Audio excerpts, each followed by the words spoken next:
Before he planted a glancing header into the back of the Norwich City net yesterday, Janssen took an opportunity to get a head start on the opposition. While James Maddison laid injured on the floor and received treatment, the players took a quick drinks break, but Janssen's focus was on talking to the coaching staff about Leeds set pieces. Pavel Sabitski had already supplied some testing deliveries into the Norwich area, but none to any great avail until Janssen's intervention, and it came just moments after he had gone and spoken to someone on the bench.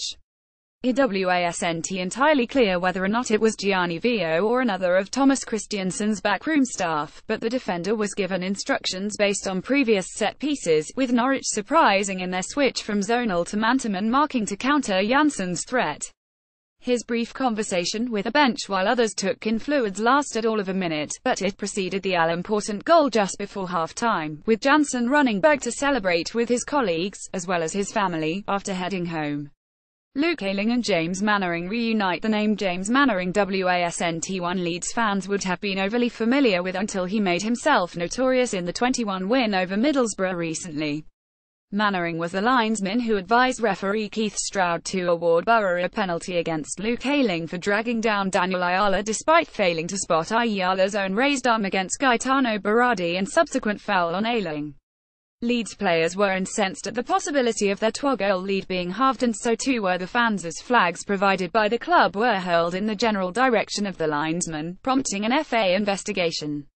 Luke Ayling shared a pre-match embrace with controversial linesman James Mannering amid Norwich City FC. They conveniently missed Ayala's stray elbow on Berardi, and so, too, did Mannering, making him public enemy number one and raising eyebrows amongst fans when he was named among the officials for this weekend's game.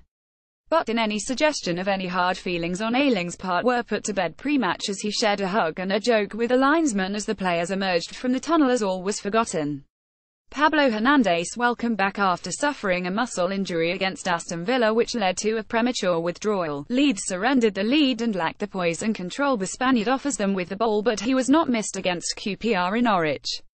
It was a surprise he did not come straight back into the 11 at the expense of the injured Caleb Ekuban, with Sabitski handed his opportunity to shine, but Leeds fans let Hernandez know their appreciation of his talents midway through the first half.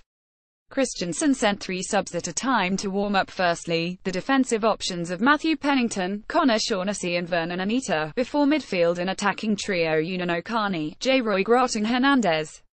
The loudest cheer of all was saved for Hernandez, who responded by applauding the Leeds faithful in the John Charles stand.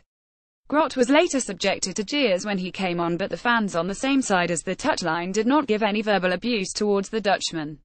As Jan Alioski's defensive work draws praise, Christiansen has spoken frequently at recent press conferences about how his side have adopted a defensive attitude in recent weeks and cited that as one of the reasons behind the upturn in fortunes. Gianni Alioski's superb work to track back and deny Alex Pritchard in the opening stages was a prime example of that. Alioski's best form has come from playing on the right flank since the international break, and he could have felt entitled to be frustrated with the decision to play him on the left to accommodate Sabitski starting on the right. Pavel Sabitski set up Pontus Jansson's winning goal image Leeds United, but he showed otherwise by sprinting back to win possession off Pritchard before forcing a free kick, and it drew one of the biggest applauses all day from the fans, who appreciated his application. The manager also showed his delight at the work ethic displayed by one of his wide men, and that desire to work for one another is running through this team right now. Christiansen's wild touchline gesticulations. There was a point in the first half where Samu Saiz lost possession and his manager was quick to let everyone know what he thought about it. Christiansen drew parallels to his former teammate with the animated nature of his arm movements afterwards as he vented his frustration at what was, to that point, a rather dour affair in the first half. Neither side had really clicked into gear, and Leeds were being frustrated with Norwich game plan to contain and exploit gaps on the counter.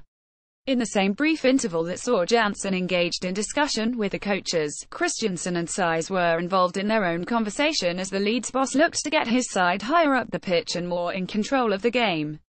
He has remained calm throughout the recent improved run of form as he looks to guide his team into the top 6, but this confirmed his passion and determination to get more from his players when the situation dictates.